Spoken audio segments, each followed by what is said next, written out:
Hi guys! Magluluto ako ngayon ng whole chicken with oyster sauce and Sprite. So ayan, iprito ko lang sa kunti hanggang maging brown ang kanyang magkabilaan. Set aside natin yung chicken and ito yung ating mga ingredients. Whole chicken, ginger, garlic, onion, and Sprite. Isutay na natin ang ating bawang, onion, and ginger. Maglagalagay ako pala ng ginger, pampadagdag ng lasa and pampatanggal ng lasa. Mas masarap. Hanggang maging brown siya.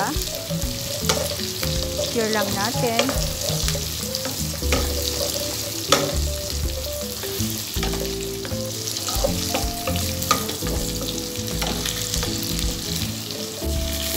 And then, ilalagay ko na yung Sprite. Ang sarap nito guys. Manamis-tamis.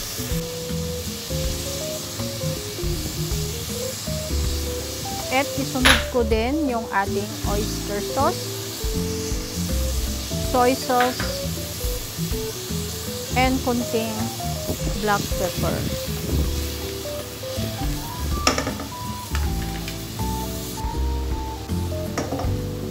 And then, halu-haluin natin.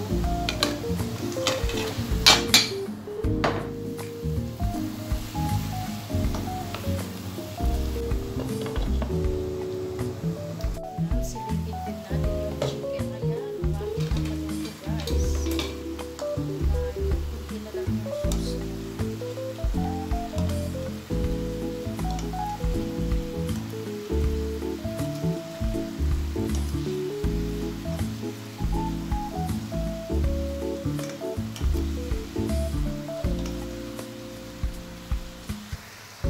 And guys, naluto na yung aking whole chicken with oyster sauce and Sprite. Oh my gosh, amoy pa lang guys, nagugutom na ako.